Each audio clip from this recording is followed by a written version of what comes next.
Hello, everybody, and welcome to another night of Ales and Scales. For our Friday stream tonight, we're going to be doing a review of the new book, Fizban's Treasury of Dragons.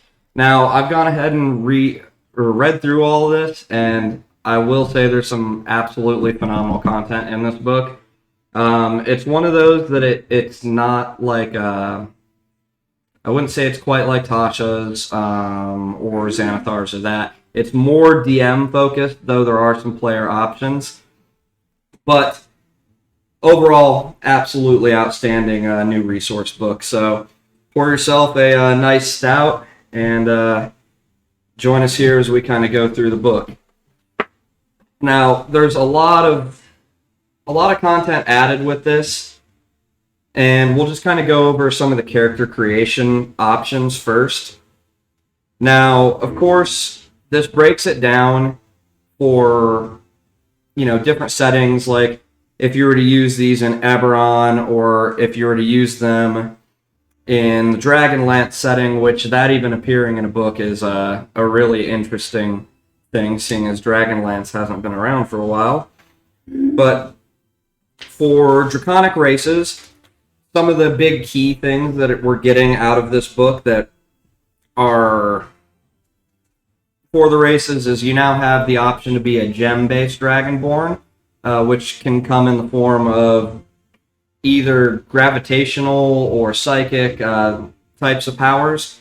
So breaking it down a little bit more, as well as from what it looks like, there's been a pretty good buff to the Dragonborn race overall. I know there's a lot of people that love them for the role-playing value, but me, I could just never get over how the breath weapon and all that just is kind of, it's cool at low level, but it really doesn't scale well. And they've seemed to fix that now.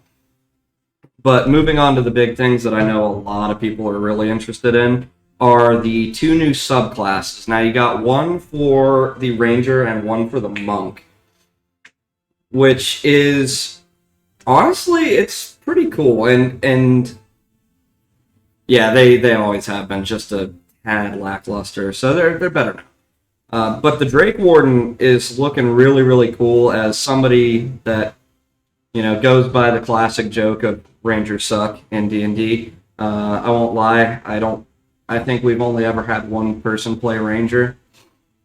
I know some people love them, and if you role play them and have the right DM, they can be great. But this subclass looks to give them a little bit of a cooler vibe. So starting at level 3, you get Thaumaturgy, and you can speak in Draconic tongues if you didn't already take Draconic as a language. It also lets you, in case you already do have that, it lets you take a different language, so that way you're not like, oh, well, I already had that, so I guess I'm fucked.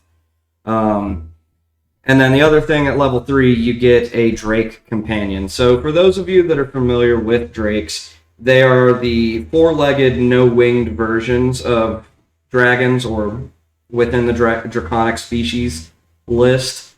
But something cool about them for this class is they are not restricted to being that particular version of a Drake. You get your own little stat block here, which is actually pretty solid. Like their armor class, for instance, is a 14 plus your proficiency bonus. So they continuously get stronger as you play. And up at higher levels, you start to unlock new things. Yeah. But yeah, so there's new things that you'll start to unlock. Like, for instance, at the highest level, once you've scaled up pretty far, which is only at level 15. It's not like a high level like level 17 feature, but they can fly and you can ride your dragon into battle and all that stuff. But they get magic fangs, which can overcome resistances and get the magic bonuses on there. You can ride them starting at level 7, and then there's also a way to imbue. I'm ahead of myself. I'm thinking of the next thing up, but we'll get to that. Anyway, and then you also get the resistance type of your dragon as well, too. So if you were already playing a Dragonborn with resistance to one thing, you could choose a different type of Drake and get its resistances as well, which is pretty nice. So let's see. Some good stuff for just general RP, breaking down how to run character ties or just general guidance as how to run them. Let's see. I actually skipped completely over the monk just because that's another one that I just never really play. But yeah, so this one allows you to imbue your fists for your unarmed strikes with draconic energy, so you basically have magic hands. So you can overcome resistances. Just like the Drake Warden thing, you get to learn a new language or draconic if you didn't already know it. And for the monks, they gave them the ability to use draconic presence, similar to the legendary actions that standard dragons have, where basically you can cause fear to an enemy. And then they also give you the bonus of if you fail a charisma-based check, you can re-roll it using draconic presence to hopefully succeed. Let's see. At level 3, they earn Dragon Breath, which is, kind of it's all right. Like, it's pretty much the exact same as the one Dragonborns get, but other than that, I don't see it being that great. I would say the Drake Warden's the better of the two subclasses for sure. Wings Unfurled at level 6, which allows you to have a flying speed equal to your walking speed. So that's a pretty cool feature. I know everybody likes to fly. Me playing my Twilight Cleric, I just leveled up to 6, so I can now fly in darkness or dim light, but yeah. So at level 11, they get Aspect of the Worm, which boosts their Frightful Presence and then gives them resistances. And then at 17th level, they get Augment Breath to basically, they can choose how to shape their breath weapon, which that's pretty cool. And then the other cool part is Explosive Fury. You basically, anything around you, you can cause an explosion of dragon energy, and they have to save against that. And of course it is magic. They also get Blind Sight too, so 10 feet of blind sight all around them, so invisible creatures have nowhere to hide. Let's get into this about some of the dragon magic. Alright, so I'm not going to go over all the spells, but they've added in some dragon-based spells, and luckily enough, they're not tied to being a dragonborn or draconic in some way, so any spellcaster can take them, or most of them. There are some that some can take, some that can't be taken, but it's broken down by class just like any other normal spell list. So those are cool. The biggest thing that I've enjoyed out of this book so far has been the update to magic items and horde building.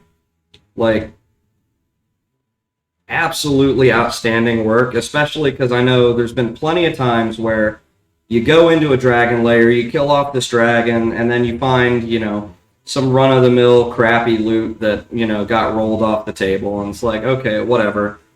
But these are phenomenal. Like, for instance, my tech guy here, Dylan, who plays Carillion on Saturdays, this one you'll really like. You've got the Dragon Wing Bow, which is not literally made out of a dragon, but the limb tips of the bow are shaped like a dragon's wings, and the weapon is infused with the essence of either a chromatic, gem, or metallic dragon's breath.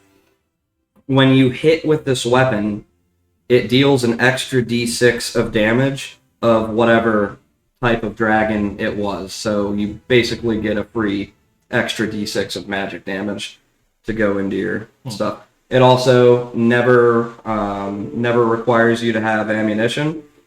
If you pull back the bow and there is no ammunition, it just creates ammunition. So I always check ammo. Mm-hmm. So does everybody. Yep. Oh yeah, this bow is quite sick. Let's see. There's another really interesting one that I'm looking for here that I thought was hilarious. So there's lots of items that are based on like using dragon parts too. So if you're one of those kind of people that likes to build your own weapons and like really role play that out with working with a blacksmith, or maybe you have your own skills, this gives you a lot of tools for that. There it is, Potion of Dragon Majesty.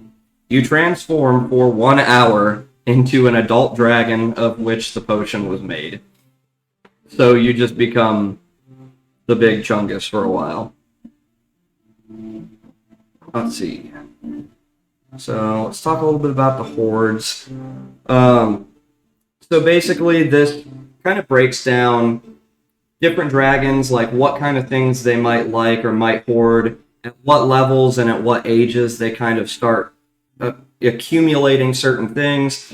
It's really, really interesting. And it also gives you some like magic item quirks for things that you might find in the Dragon's Horde. Like, for instance, there's a funny one in here.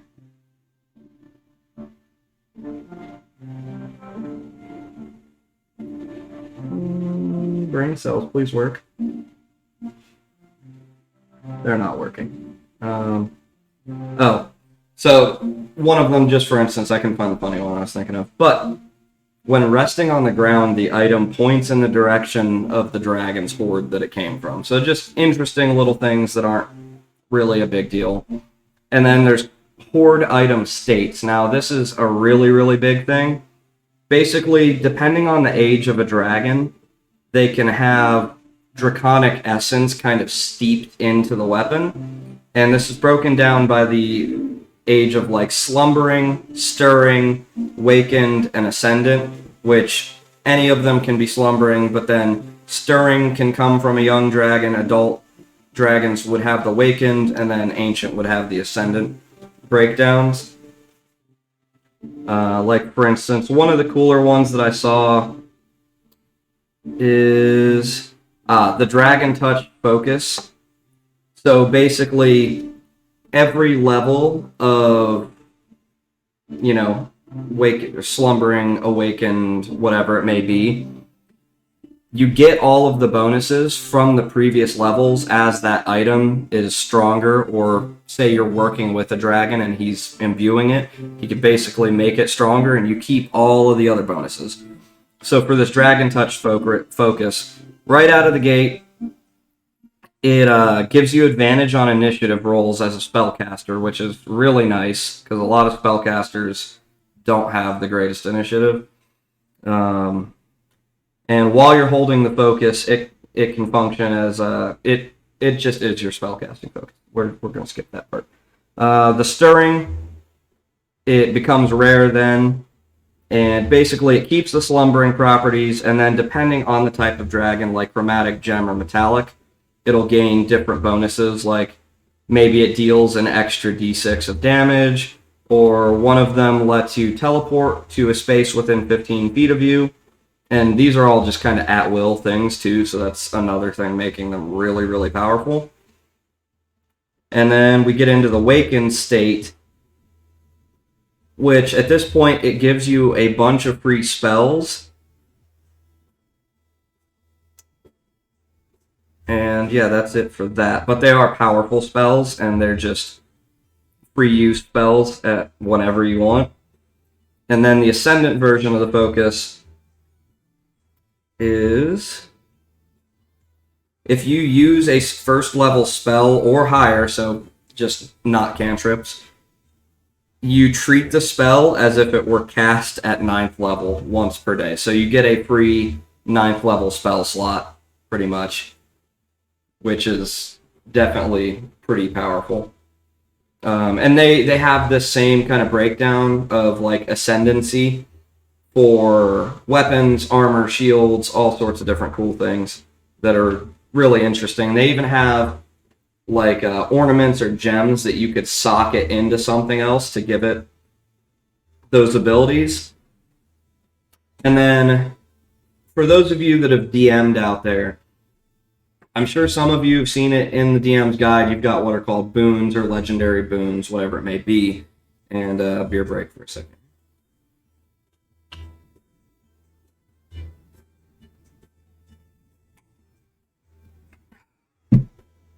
God damn, that's good shit. Anyway, you've got that here for dragons as well. So say maybe you're working for or with a dragon, or you help a dragon in your campaign. They could bestow upon you a gift. Some of them being kind of mundane, some of them being really, really powerful. And actually, this whole book has like spawned its own campaign idea for me, which maybe when we transition campaigns to me DMing instead of Randy, maybe we'll run that. Depends on what the group vote is. But one of the gifts is Draconic Rebirth, and that you basically get reborn as a Dragonborn, and you swap all your stats over. Could be cool, could be bad. Though for me, I would probably use it as a plot device. Like, that's kind of what I based my campaign around that I'm now in the process of building. They could gift you with a Draconic Familiar, and basically the Familiar is that dragon. It's like a sliver of their essence. And yeah, it is pretty fucking cool. But it's basically like a sliver of their essence that comes to you in a form of a pseudo-dragon. So you always have your dragon homie guiding you. Let's see. What's some other cool ones? Bionic Reach basically gives you telekinesis. There's a lot in here, so I'm trying to keep it somewhat brief, but still give you a good idea of what's in the book. There is a huge section on dragons in play and role-playing. And it even gives you ways to differentiate your dragons. Like, I'm one of those people where I'm a very by-the-book kind of thinker most of the time. And they broke down, like, here's 3 different image variations of just a red dragon. Some of them more ornamental. There's a big chonky boy dragon in there. Goddamn. That's the step above thick, for those of you that don't know. But it gives you mannerisms, bonds, flaws, like what kind of things might be guiding them. It even breaks down by age category, like wormling, young, adult, and ancient, like what their goals would be. And there's a lot of good lore in here. But some of them, like a wormling goal, which I never really thought about the fact that wormlings kind of stay near their original nest for a good while, apparently. Or at least, from this book's lore. But one of their simple goals might be just establish independency. Whereas ancient dragons may have the goal of become a Draco Lich or some form of undead or some kind of magic alternative to aging. So it kind of helps you break down how you're going to play that dragon and what it might actually fucking want from you if it doesn't immediately eat you. I'm more of a fan of immediately eat you kind of dragons, but yeah, they've got stuff in here for half dragons. They've got a big section talking about undeath, and then there's a really cool one that's in here talking about echoes across worlds, where basically some dragons, like some powerful dragons, wouldn't just exist in that one original realm. So basically across multiple material planes, there may be multiple of the same dragon or the same spirit of the dragon. They could take different shape, even be a different type of dragon altogether, but be similar in mannerisms. And some of them, to try to get out of death, might start hunting down these other dragons from their alternate universes and then fusing with them to basically become a god. I thought that was a really cool addition. Let's see, they got stuff about the Cult of the Dragon in here, which for those of you that have done anything involving Tiamat, I'm sure you know what that is. Big section on Bahamut. Let's see. There's even like a section on dragon relationships and things that they might do while disguised as a human. Like one of them is maybe it's a crime boss. Maybe he's like a rich patron for a group of adventurers. which I've actually done that before, before this campaign came out, or this book. Some good encounter building stuff, which we're going to kind of skip over the encounter building stuff because really, it's cool stuff, but most of us know how to build encounters. If you don't, though, it's in here. There's a whole dragon campaign building guide.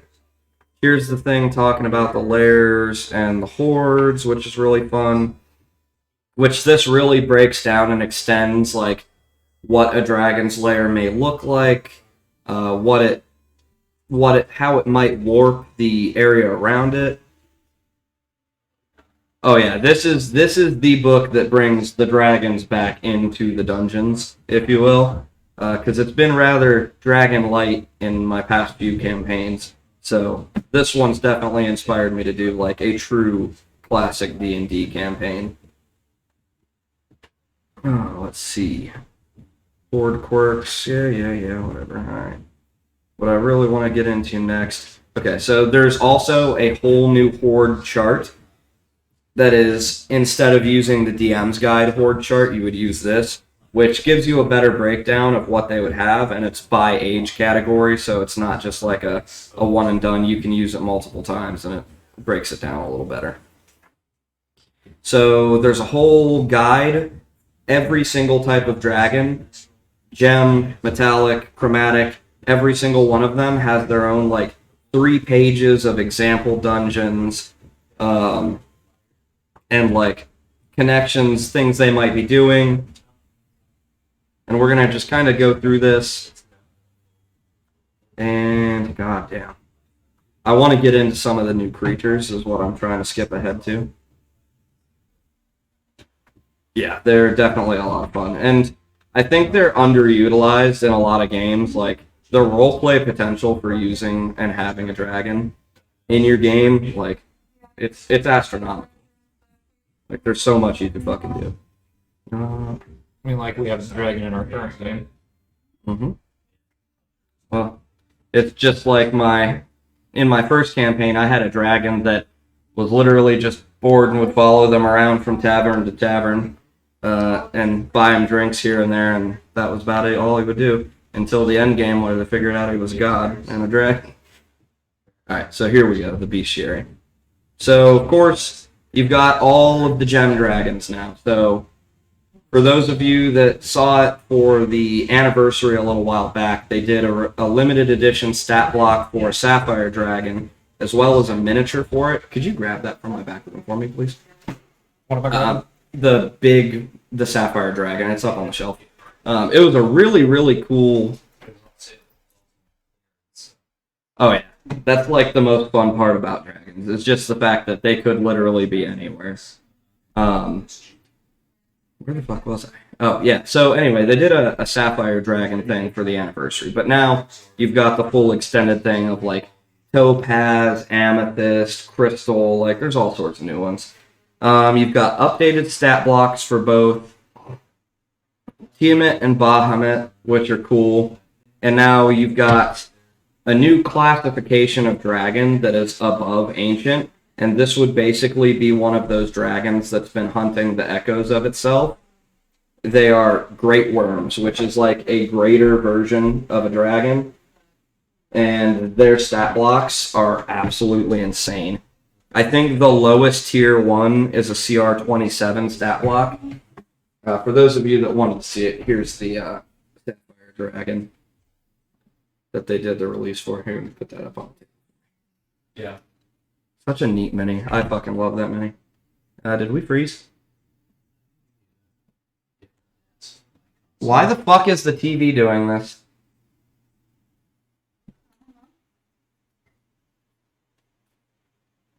Somebody sat on the remote is what happened. It shouldn't have gone to that. Alright, well, whatever. Just get it fixed, please. Yeah. Alright, so anyway. Now that I've shit my pants over YouTube stopping. You've got Draco Hydras, which are basically, they're recreations by wizards. Oh yeah, that mini's awesome. There's recreations by certain wizards to attempt to mimic the power of Tiamat, but they failed, basically, and that's this creature in the stat block. You've got a new, or I'm not sure if it's new, but I haven't seen it.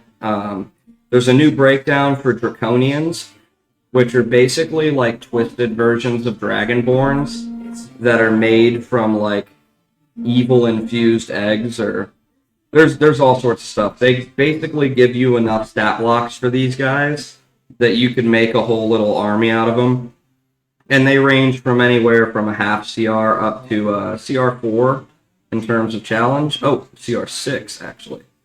But up to a CR6, so that could be really good cannon fodder for if you're going to build a dragon-based campaign. You've got Draconic Shards, which are basically dragons that just refused to die. Like, they were dying and just said, no, I don't think I will. And they turned into a gem. And it kind of talks about a little bit, basically, they just say no and they decide to start. Yeah, that's pretty much what it is. But yeah, these Draconic Shards, they just say no and they decide to become pretty much a little crystal. And they can be socketed into a weapon or something, and basically they become massively powerful magical items that are just sentient. And even in the shard form, they're still a CR17. This is a cool one. You've got Dragon Blood Oozes now. So basically a really gross version of a gray pudding or whatever oozes you like to use in your game, but made of dragon blood. And it has slime breath, which is fucking ridiculous. Like, it's absolutely ridiculous. It does 22 acid damage as a CR5 creature with this acid breath that it has. Let's see, you've got Dragonbone Golems now.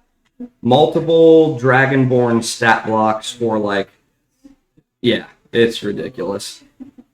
And you got multiple Dragonborn stat blocks for, like, general Dragonborns.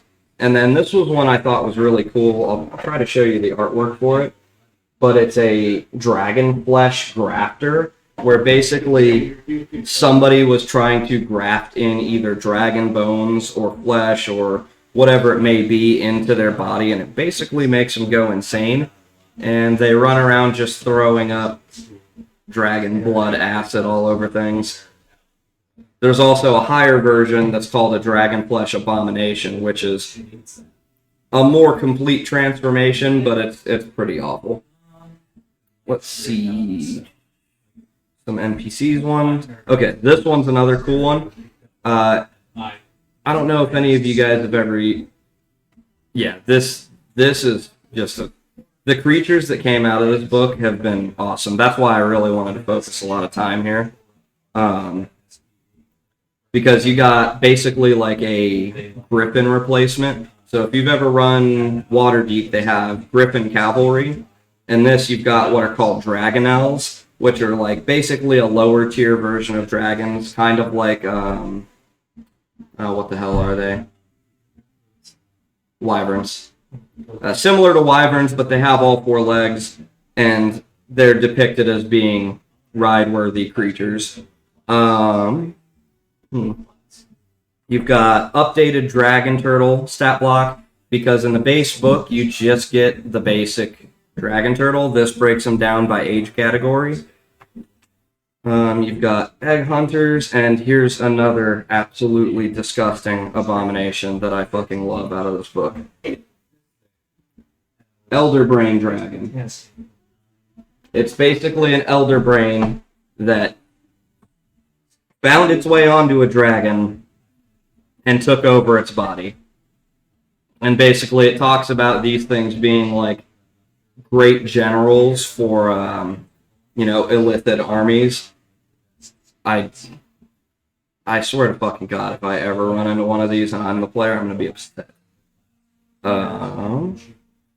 Let's see. You've got the Eye Drake, which is basically when a beholder and a dragon are locked in conflict, the beholder might dream about it and manifest a dragonoid version of a beholder, which is pretty cool. It gets all your normal beholder, but not beholder stuff, plus a breath weapon. Let's see. You've got the ghost dragon, because we've had, like shadow dragons and Draco Liches, but this is just giving us more forms of undead types of dragons. There is a really cool one in here that's a CR8. It is a horde mimic, where it's basically just a gigantic mimic that has taken on the size and shape of a dragon's horde. And pretty much once you climb into it, you cannot get out. It also gives off acid mist, which is just ridiculous.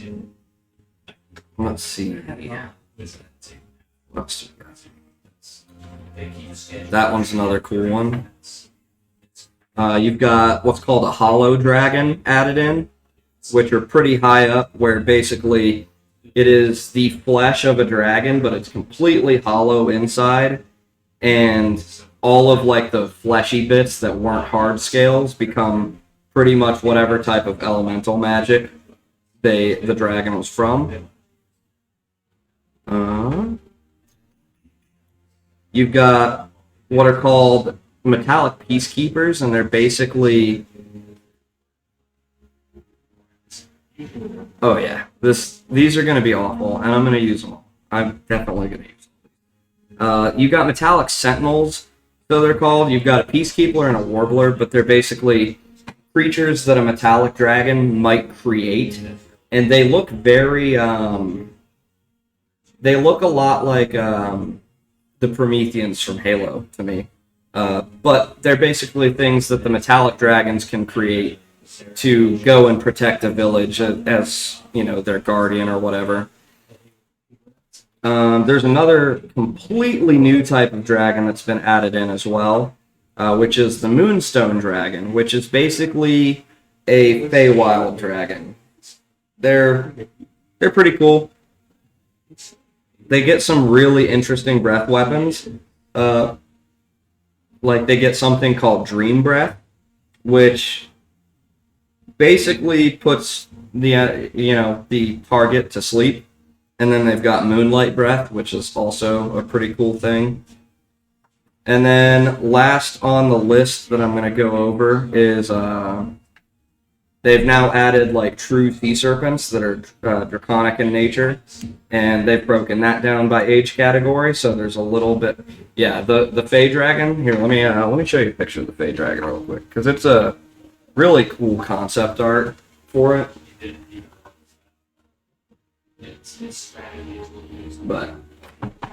But yeah, they've also added sea serpents in, which are amazing, just because I didn't think there was enough representation of water-based dragons. So, but yeah, that pretty much covers what I wanted to go over for Fizban's Treasury of Dragons. I didn't want to give too much away for those that might go and pick this book up. I would definitely say it's worth it if you are a lover of dragons. And if you are a DM, it's definitely a must-have, because if you don't have a dragon somewhere in your campaign, come on, just put it in there. It's Dungeons and Dragons. But anyway, that pretty much wraps it up. I'll be on stream for the next 5 or so minutes during our closing scene. Shout out to RP Thrice. Hey, thanks for coming and checking out the video. Nice to see you. Our homies say hi too. And thanks for being active in the chat. Hope you enjoyed the video, and hope everybody else out there viewing loves it. If you didn't catch it live, it'll be up on YouTube here shortly enough, like right after this. Yeah, we'll have it up on YouTube soon. So, but anyway, that's all I've got for the night, and we'll see you tomorrow for a spooktacular session of D&D run by myself this time.